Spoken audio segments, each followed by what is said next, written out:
can still do a lot of the stuff I did when I was a kid. I won't get on a motorcycle or ride a horse or ski down a mountain, but I'll do pretty damn near everything else, and somehow I'm still here. He dated the president's daughter, got investigated by the FBI, and that wasn't even his biggest scandal. At 85, George Hamilton finally spills about the $12 million that disappeared through his bank accounts, the secret health crisis that almost killed him, and the shocking truth about why he really moved back to Palm Beach. From KFC commercials to cancer scares, Hollywood's most mysterious playboy is finally ready to tell all. George Hamilton was born on August 12, 1939, in Memphis, Tennessee. His father, George William "Spike" Hamilton, was a band leader who traveled across the country with his orchestra. His mother, Anne Lucille Stevens, was a Southern socialite from Blytheville, Arkansas. Their world was glamorous, but their marriage was troubled. By 1944, everything fell apart when Spike had an affair with a singer from his band. The divorce left Anne to raise George and his two brothers on her own. She moved the family to Blytheville, where George spent his early years in the care of his grandparents.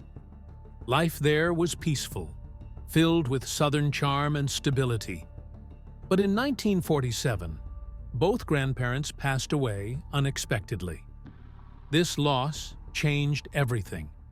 Anne, now struggling to support her children, made a bold decision. She flipped a coin to decide whether they would move to New York or Hollywood. The coin landed on Hollywood. Without hesitation, she packed their bags and headed west, hoping for a fresh start. Life in Hollywood was anything but stable. Anne remarried multiple times, leading to constant moves between cities like New York, Boston, Beverly Hills, and Palm Beach.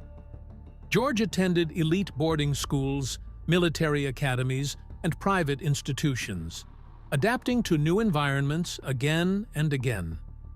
These experiences shaped his personality. He learned how to charm people, how to blend in, and how to stand out when it mattered. By the time he reached high school in Palm Beach, George had already developed a natural confidence. It was there that he found his passion for acting. During his senior year, he starred in a production of Brigadoon, a performance that won him the title of Best Actor in Florida in a statewide competition. That moment changed everything. He realized acting wasn't just a hobby, it was his future. In 1957, just before completing high school, he made a life-changing decision. He returned to Hollywood, this time with a dream of becoming an actor. The road wasn't easy. He lived modestly and took small roles wherever he could. His striking looks and charm quickly caught attention. Soon, he landed appearances on television shows like The Donna Reed Show and The Adventures of Rin Tin Tin. He was just getting started, but Hollywood had already taken notice. In 1959, at just 20 years old, he landed his first major role in Crime and Punishment, USA. The film reimagined Dostoevsky's novel, moving the story from 19th century Russia to 1950s Santa Monica. Hamilton played Robert Cole, a law student who kills a pawnbroker and struggles with guilt while a determined detective closes in on him. It was an intense and challenging role for a newcomer, but Hamilton delivered a performance that felt both confident and vulnerable. His acting stood out so much that he won a Golden Globe for Most Promising Newcomer and earned a BAFTA nomination for Best Foreign Actor. Critics compared him to Anthony Perkins, who had just gained fame in Psycho, 1960. They shared a similar look and brooding screen presence, which worked in Hamilton's favor. Hollywood always looked for actors who could follow in the footsteps of rising stars, and his resemblance to Perkins helped him land the role. The film itself got mixed reviews.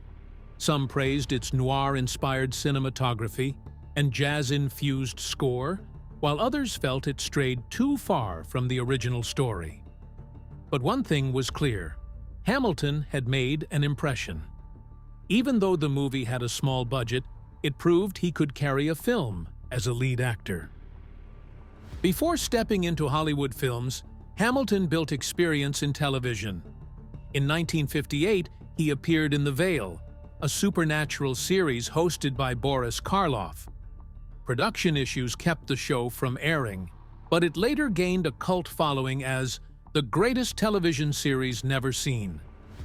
Hamilton played different characters in eerie, suspenseful stories, which gave him a chance to show his versatility.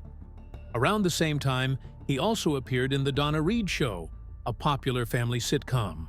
It was a completely different genre, but it helped him gain on-screen confidence and exposure. Then came Home from the Hill in 1960, directed by Vincente Minnelli.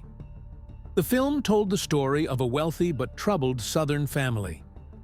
Hamilton played Theron Hunnicutt, the sensitive and sheltered son of Robert Mitchum's tough and demanding father figure.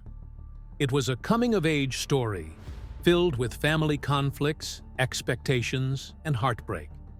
Hamilton's performance captured the struggle of a young man trying to find his place in the world. The film became a critical and commercial success, and working alongside stars like Mitchum and Eleanor Parker pushed Hamilton to prove himself. Minnelli had noticed Hamilton's talent after watching Crime and Punishment USA and believed he was the right choice for Theron. The role turned Hamilton into a Hollywood heartthrob, but more importantly, it showed he had the acting skills to back it up. He wasn't just another handsome face. He could bring depth and emotion to complex characters. His resemblance to Anthony Perkins continued to be a double-edged sword. It helped him get noticed, but it also meant constant comparisons. Some critics felt he wasn't as intense as Perkins, but they acknowledged his charm and screen presence. Hollywood often tried to fit actors into certain types, and Hamilton had to prove he was more than just a look-alike. George Hamilton's rise to fame in the 1960s was fast and unexpected. His breakthrough came with Where the Boys Are in 1960, a film that captured the excitement and rebellion of young Americans. It followed 4 college girls on a spring break trip to Florida, exploring love and shifting social values. Hamilton played Ryder Smith, a smooth Ivy League student who wins the heart of Dolores Hart's character. The film wasn't just a hit. It started a trend. Thousands of students began heading to Florida for spring break, turning it into a cultural tradition. The movie's title song, sung by Connie Francis, became a massive hit, adding to its influence. Hamilton was no longer just an actor. He was a symbol of charm and sophistication. 2 years later, he took on a more serious role in Light in the Piazza, 1962. It was a love story, but with deeper emotional layers. Hamilton played Fabrizio Naccarelli, a young Italian who falls for an American tourist, played by Yvette Mimieux. But there was a challenge. Her character had an intellectual disability, and the film explored whether love could overcome the obstacles it created. Hamilton's performance was heartfelt and sincere, proving he had more to offer than just good looks. Critics praised his work, even though the movie didn't perform well at the box office. Shot in Florence and Rome, the film gave Hamilton the chance to step into a more complex role. It wasn't his biggest success, but it showed he had the talent to take on serious parts.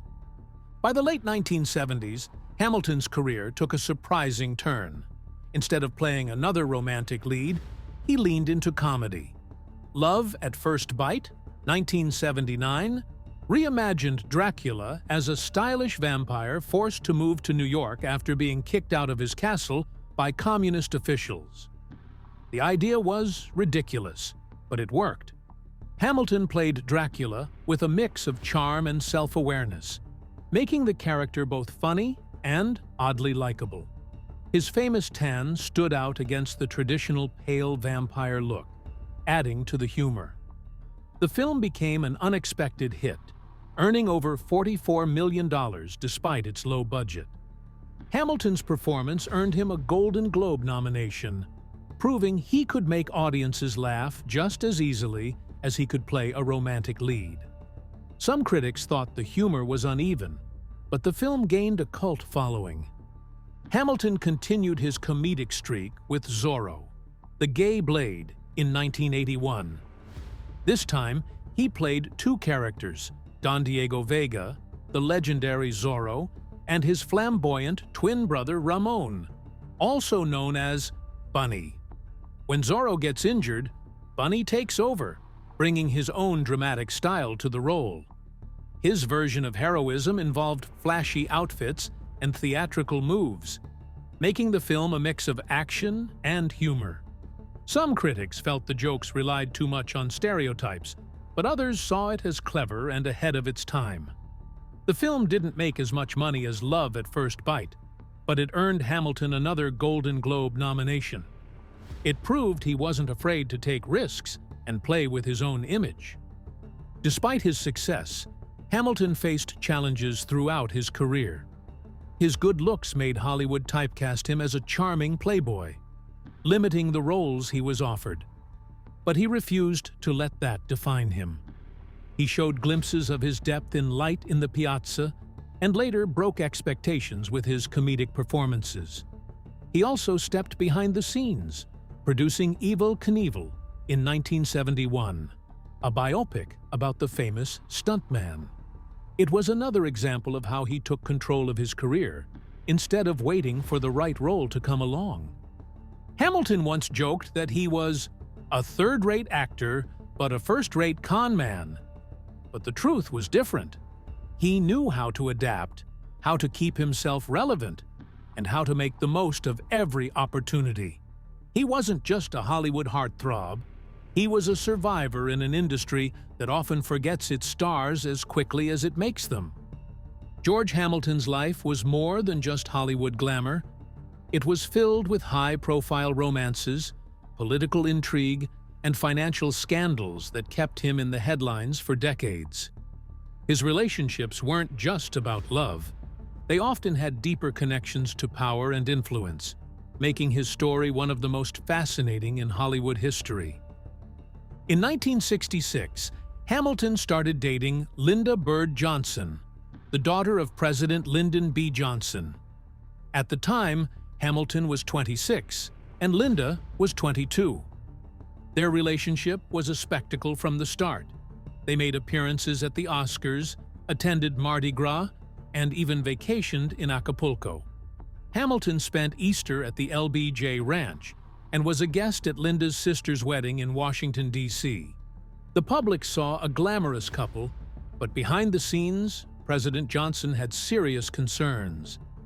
Johnson saw Hamilton as a smooth talker with an agenda. He wasn't just skeptical. He wanted proof. He asked Supreme Court Justice Abe Fortas and FBI Director J. Edgar Hoover to investigate Hamilton's background. They looked into everything, from his personal life to his military record. Rumors surfaced about Hamilton avoiding the Vietnam War draft. He had claimed financial responsibility for his family, but investigators questioned this, especially since his mother was living comfortably in Beverly Hills. One strange moment stood out. During a visit to Johnson's Texas ranch, the president handed Hamilton a gun during a hunting trip. Whether it was a gesture of friendship or something more intimidating, no one knew for sure. The relationship didn't last long. By 1967, Linda had moved on and later married Marine Corps Captain Charles Robb. But Hamilton never fully left the Johnson family's orbit. He remained friends with Linda and even attended her wedding.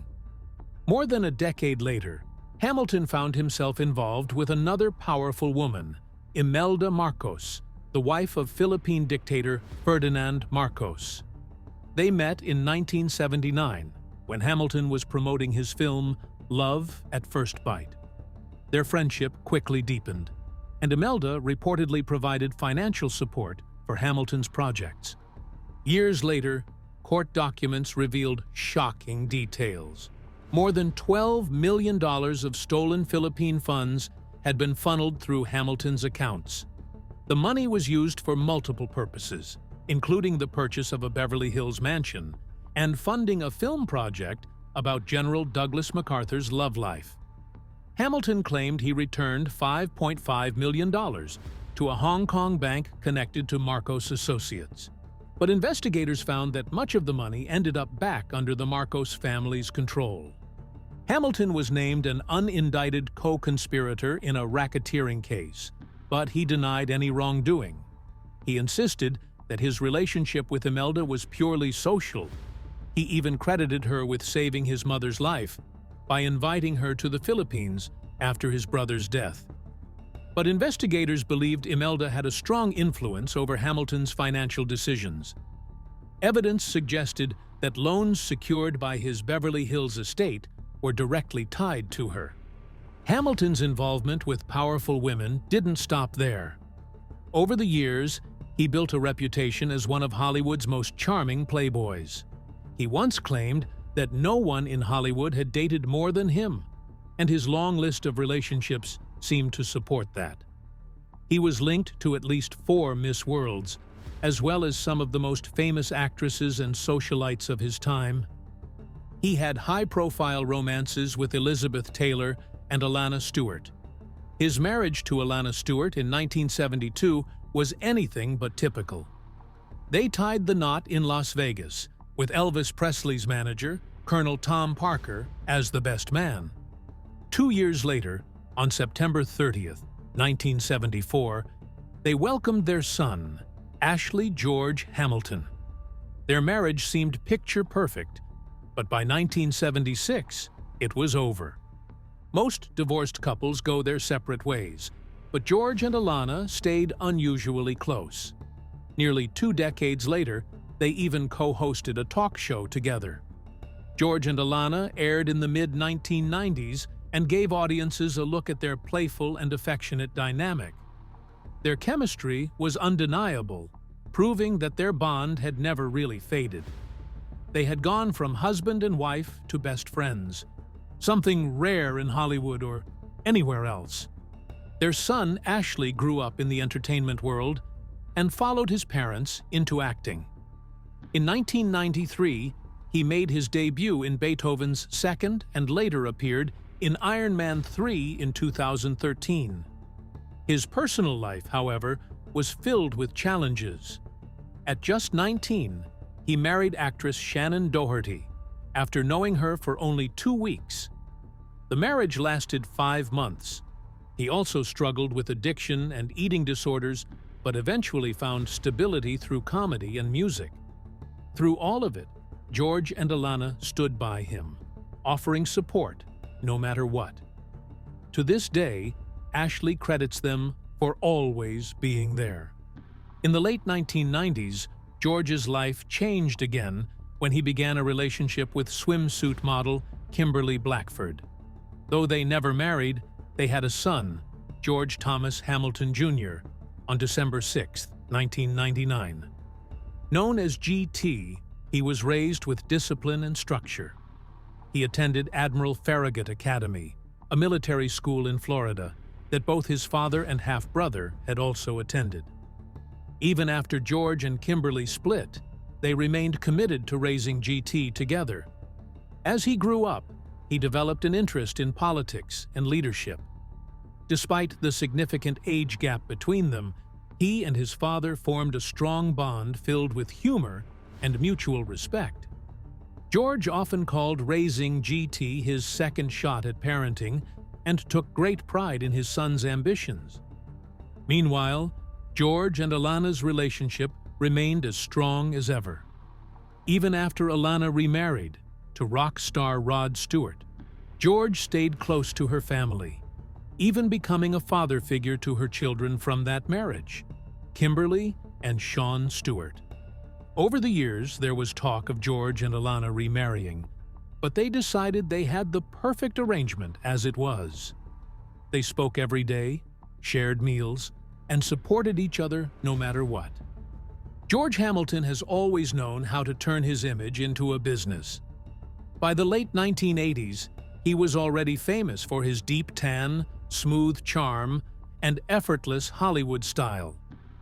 So when his acting roles started slowing down, he found a way to stay in the spotlight. He launched the George Hamilton Skin Care System and Sun Care System, a line of exfoliating scrubs, facial masks, and overnight replenishing gels. These products were marketed as all-natural and hypoallergenic, designed for both men and women. At first, they were available through mail order, but soon they made their way to department stores. At the same time, Hamilton expanded into tanning salons. The timing was risky. By the late 1980s, concerns about skin cancer were on the rise, and the tanning industry was under pressure. But Hamilton had built his entire public image around a golden tan, so instead of stepping away, he leaned in. His salons promised safe tanning solutions, offering after-tan skin care and sunscreens alongside traditional tanning beds. It wasn't just about selling products. It was about selling a lifestyle, one that matched Hamilton's own. This move kept him in the public eye and helped him shift from actor to entrepreneur. His brand wasn't just about movies anymore. It was about an idea. Timeless, sun-kissed elegance. And that made his next reinvention feel just as natural. In 1997, Hamilton turned another personal passion into a business. He had smoked his first Cuban cigar in Havana at 17, and he never lost his love for them.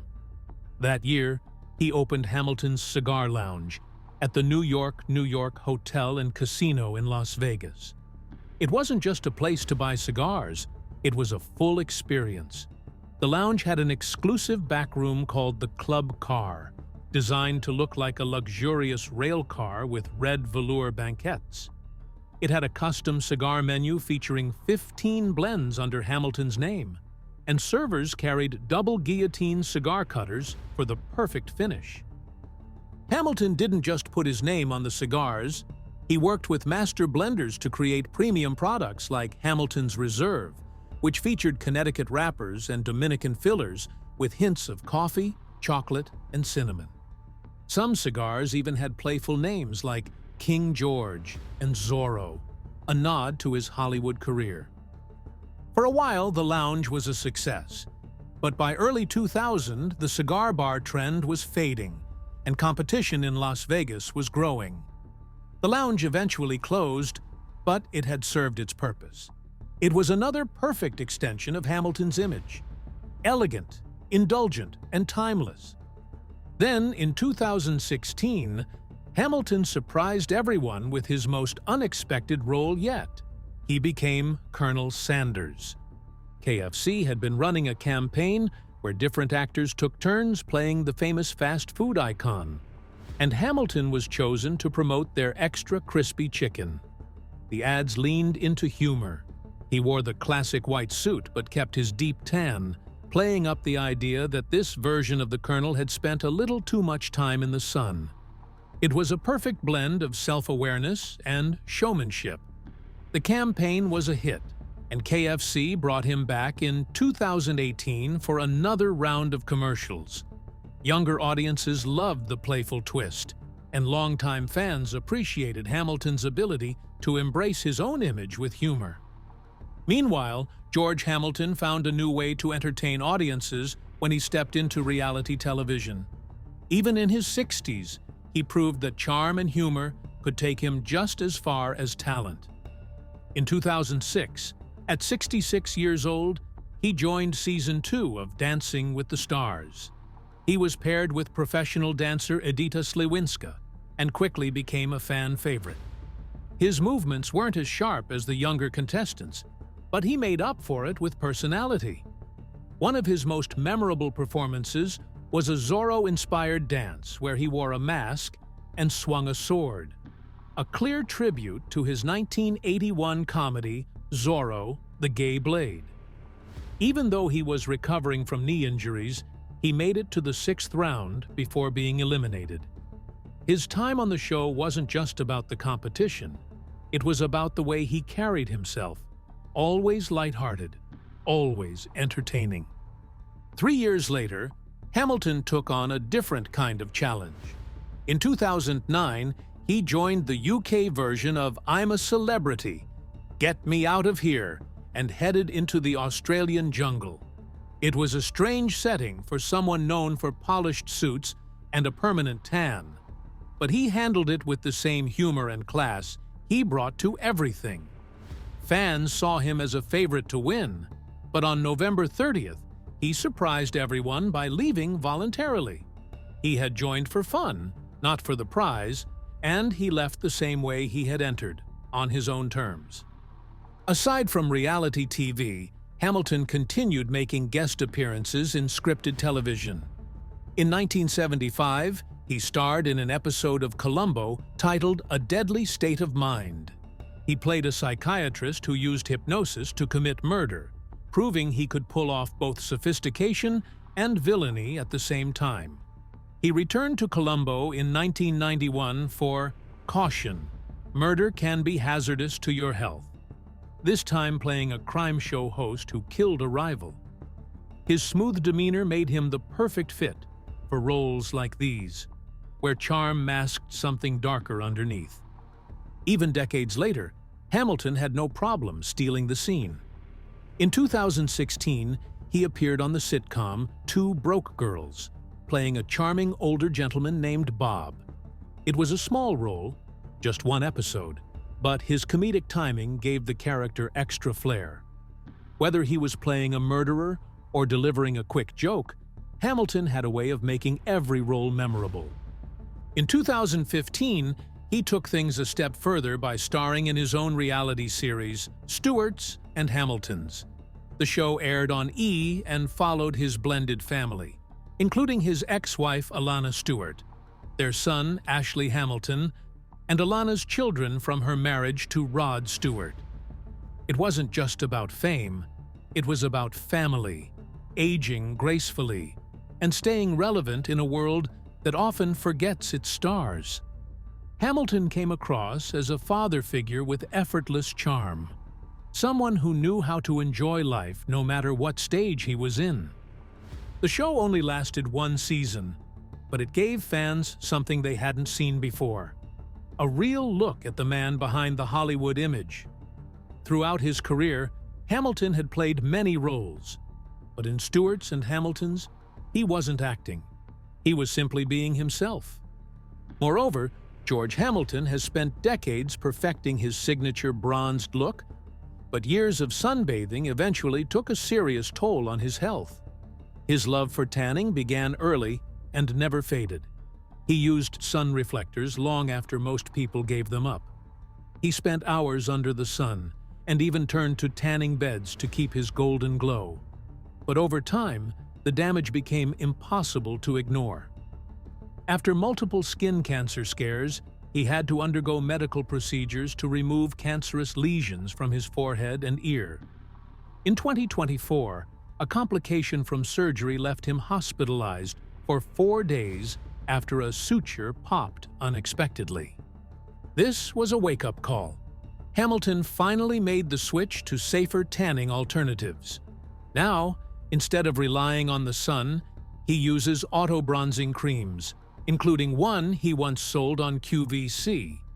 His decision reflects a larger shift happening across the world as more people realize the dangers of UV exposure.